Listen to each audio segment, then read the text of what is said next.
Chapter 4: Echoes in the Dust. Years passed like ash carried on a cold wind. The fall of Lyrandor became little more than a traveler's tale, a cautionary fable whispered around campfires in distant lands. A glittering city of airships and crystal spires, swallowed overnight by monsters and madness. Only scorched earth, blackened ruins, and a silence so deep it felt like the world itself had flinched and looked away. Survivors spoke in hushed voices of airships burning like falling stars, of violet illusions that fought and failed, of a lone child vanishing into the alleys with nothing but an ocarina and a dead man's last command. Humans drew their own conclusions. Magic, once a thread woven through daily life, became poison. The Great Hunt swept kingdoms like plague, mages, witches, even sorcerers who could barely form a butterfly, dragged from homes and burned at the stake, while crowds watched in fearful silence. Necromancers were already ghosts in the stories. Now anyone who whispered to shadows joined them. Fear birthed hate, and hate birthed pyres. Those few who still wielded power learned to bury it deep. Underground covens, hidden attics, or simply endless movement on spice barges and back roads. The remnant became enemies at the edge of every society they once called home. No one noticed how neatly the new Order of the Veil arrived right behind the songs. They came not as conquerors, but as saviors, robed in spotless white trimmed with silver flame motifs, faces kindly, voices gentle and reasonable. We saw what raw sorcery wrought in Lyrandor, their high purifier would say in every town square, staff glowing with harmless white light that never flickered green. We will not let it happen again, not to you. At first, the trials seemed merciful. Public hearings, witnesses allowed to speak, the accused given water and a chance to repent. The purifiers listened with grave sympathy, then pronounced the sentence. For the safety of all, your gifts must be bound. A silver collar was fastened, a small fee paid, and the accused was released, shaken but alive, often thanking their judges. But the real conquest happened quietly, patiently, and with the full consent of the people. The Order's crimson chapter houses rose in every shattered kingdom. Their charter was simple: to protect the realm from the madness that destroyed Lyrandor. They offered free trials for unregulated sorcery and paid bounties from their own coffers, rewards that turned neighbors into informants. The Great Hunt never truly ended. It simply changed its face. Wild magic users were still hunted and burned when caught. But children who showed even the slightest spark of talent were now encouraged to report themselves to the Order. There they received a silver collar and strict monitoring. Only the Order's chosen few were allowed to practice defensive wards under constant surveillance. Those who refused were shunned by their own families, whispered about in the market, and slowly cut off from work and food until hunger made the choice for them. Old friendships dissolved overnight. Love affairs ended when one partner's great-uncle had once been a licensed illusionist. Fear did what armies could not. Towns that refused the tithes or the collars learned the price. The demons did not come for the Order's enemies. They came for those who said no. One crisp autumn evening, Ellie and Mira slipped into the outskirts of a riverside town called Brambleford. They had planned to steal only a few loaves and move on. Instead, they found themselves crouched behind a stack of barrels in the town square, hearts hammering as a public trial unfolded under torchlight. A young hedge witch, no older than 20, stood chained to a wooden post. Her hands trembled, silver collar already locked around her throat. The high purifier smiled warmly at the gathered crowd. This woman used forbidden charms to ease her mother's pain, he announced. voice smooth as honey and reasonable as a kindly uncle. She meant well, but good intentions opened the door to Lyrandor's fate. Today we offer mercy and protection. The crowd murmured approval. A mother in the front row clutched her child tighter, eyes shining with grateful tears. The witch tried to speak, but the collar flared white and her voice died in a choked gasp. The purifier raised his staff. For the safety of all, the gift must be bound permanently. Ellie's stomach twisted. She felt Mira's fingers dig painfully into her arm. They both knew the truth. The woman's crime had been healing a neighbor's fever with a simple herbal cantrip, the same kind of minor magic that once helped entire villages survive winter. Now it was treason.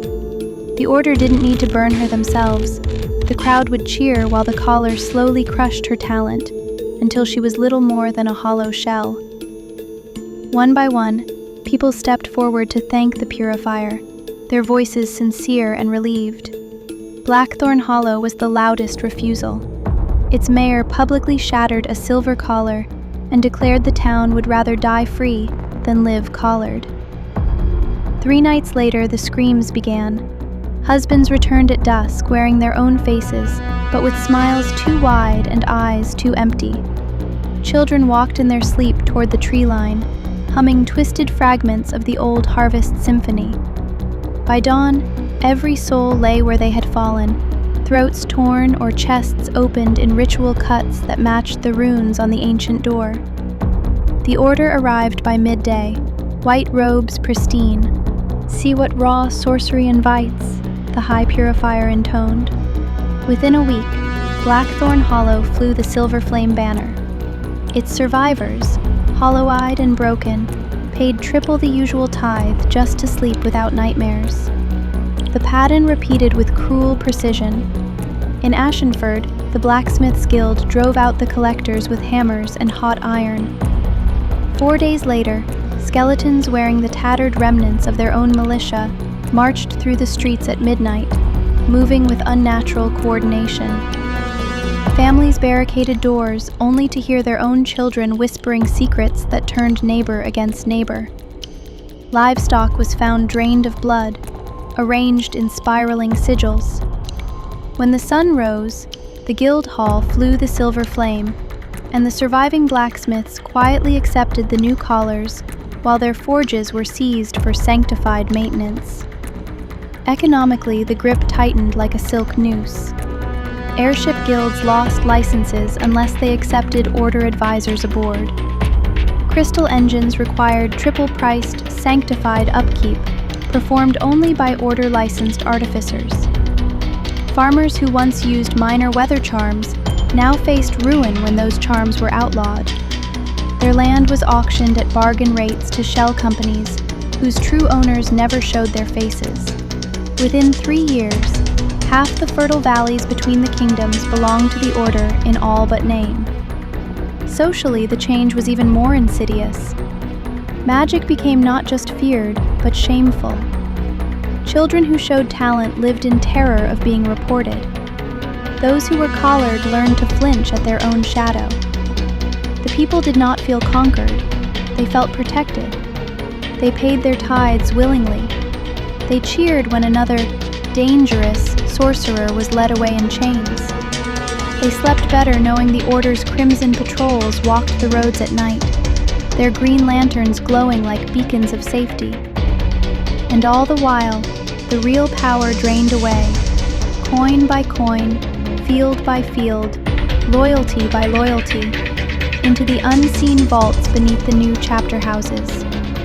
The land grew poorer, the people more dependent, and the crimson robes grew richer and more numerous. Ellie, once Gabrielle, had survived by staying ahead of the stories.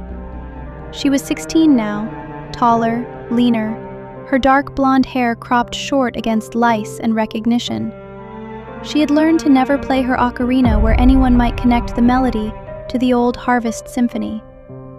She had learned to keep her violet-flecked eyes down when crimson patrols passed. She had met Mira 2 years earlier on a spice barge. Mira had tried to lift Ellie's pack and received a sharp elbow instead of a scream. Instead of fighting, they laughed, 2 strays recognizing another stray. That first night, they split a stolen loaf beside a dying cook fire. Mira offered half her blanket. Ellie offered the ocarina's softer songs instead of silence. From then on, they moved as one shadow, learning the airship routes the way other girls learned dance steps, stealing only what they needed, and watching each other's back through every close call and cold night. In the darkest moments, when nightmares of her father's death woke Ellie gasping, Mira would simply hold her until the shaking stopped. When Mira woke from memories of her own lost family, Ellie would play the softest fragments of the lullaby until her breathing evened out. They never called it love out loud. That word felt too fragile for 2 girls who lived like ghosts. But it was there, in the way they instinctively moved to shield the other when trouble stepped too close. And she had learned, most painfully of all, that the monsters who destroyed Lyrandor had not vanished into the night. They had simply changed their clothes, written themselves new laws, and convinced the world they were the heroes. The ocarina stayed hidden. The melody in her blood grew louder with every new tale of a fallen town. The silence between notes felt heavier now, as though the ancient door beneath ruined Lyrandor was listening too, patient, hungry, and learning how easily mortals could be made to beg for chains. That night, in the swaying hold of a spice barge bound for the Ironspine foothills, Ellie woke with a start. The ocarina against her chest was warm, almost hot. A single faint note hung in the air, though neither she nor Mira had played it. Mira stirred beside her, eyes wide in the dim lantern light. "Ellie, did you hear that?" she whispered, reaching for her hand in the darkness. Before Ellie could answer, the note came again, clearer this time. Not from the instrument, but from somewhere far below, deep beneath the earth. It was the same lullaby her father had taught her, but twisted, calling. The ancient door was no longer silent. It was singing back. And somewhere in the gray streets of Harrowfin, a hooded figure in blood-red robes was already smiling, waiting for the melody that would draw the key straight into the trap. Years passed like ash carried on a cold wind. Ellie had survived, but survival came with a price. She and Mira clung to each other in the pouring rain, 2 girls against a world that wanted them broken. They thought they had escaped, but something older had awakened. The ancient door beneath the ruins was no longer silent. It was calling her name.